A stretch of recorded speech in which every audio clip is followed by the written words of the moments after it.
Nestled at the base of a mountain range, some 20 minutes south of Braidwood in New South Wales, is a picturesque camping ground that is known as Araluen Creek Camping Grounds. This is a free camp provided by the local council, and as the name suggests, it is right on the bank of Araluen Creek. Google Maps lists Suncutting Road as the destination, however entering the campgrounds is best done from Majors Creek Mountain Road.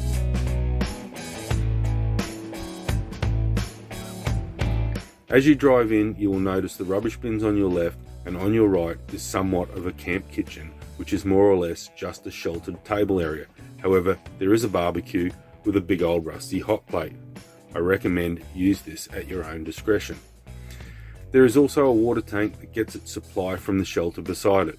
The signs advise boiling the water before drinking, however, we drank quite a bit of this water without boiling it and found it to be clean and refreshing.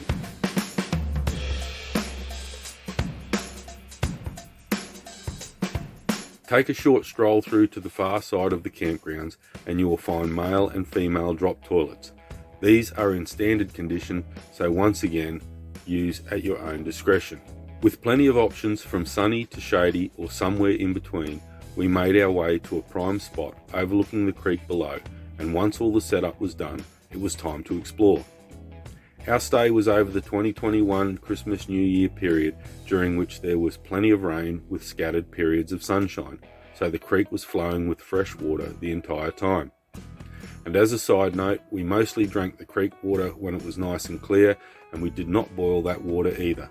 We did double filter it, and when it rained heavy upstream, the water would get a bit dirty, so that was when we used the water tank. Be aware that the water level can rise and drop fairly quickly. Speaking of dropping, also make sure to be aware of falling branches. Some of the trees are old, on a lean, and partially deteriorated. Roaming the banks of the creek and you will find plenty of little pockets to explore.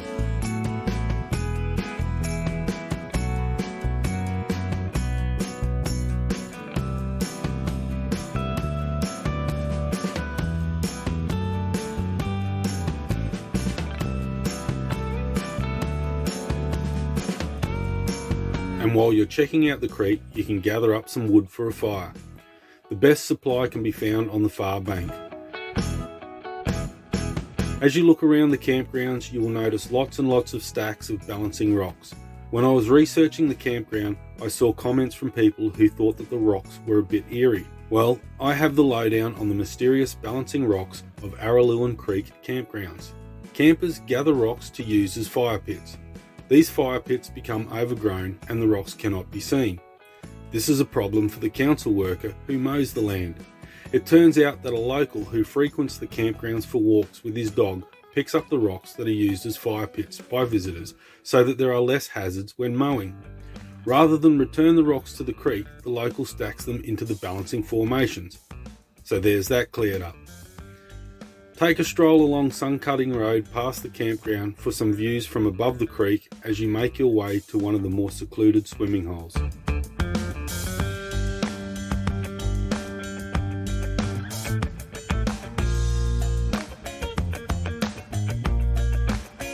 Grab yourself a shovel and pan and try your hand at a bit of gold panning. There's still plenty to be found, but it is only small specks. I got 0.2 grams from about 20 pans, so unfortunately there's no eureka moment to shout about here. Jump on your bike and head along Majors Creek Mountain Road where you can take in the scenery as you explore the surrounding area. This road leads up to Clark's Lookout, but due to landslides resulting from heavy rains after the bushfires, the road is closed about halfway up the mountain. You can, however, drive around to Majors Creek Township and enter from the other end of the road.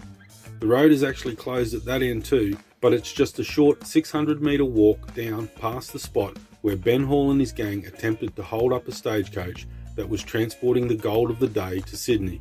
There's a lot of history in the general area, including 2 graveyards with tombstones dating back to the 1800s. Heading south from the campground along Araluen Road and you will find the small township of Araluen, which consists of a park, a community hall that does movie nights on Saturdays for a gold coin donation, and of course there's a pub. The Araluen Hotel is reasonably priced for a country pub, and as far as the meals go, I can recommend both the veggie burger and the seafood basket. For a bit more local scenery, keep heading south on Araluen Road and take in the atmosphere. This is the road to Maroya, and this road is also closed somewhere near Pigeon Gully due to landslides. Keeping this in mind, if you want to do a bit of grocery shopping, your options are the IGA and local stores in Braidwood, or you can make the trip over the range to Bateman's Bay or head inland to Queanbeyan if you want to stock up from the bigger supermarket and retail chains. Either way will take you about a 2-hour return trip. At the campgrounds there is phone reception and internet connection through Telstra. I don't know about reception with any of the other providers, and as for TV reception, well, I didn't even wind the aerial up to check it out, and honestly, with all that Mother Nature has on offer, why would you even bother? So with your esky or fridge stocked with supplies, the only thing left to do now is relax to the sounds of the native bird life and enjoy the peace and harmony of Araluen Creek Camping Ground. Remember to properly extinguish your fires, clean up your rubbish, and leave the place the way you found it so the next visitors can enjoy.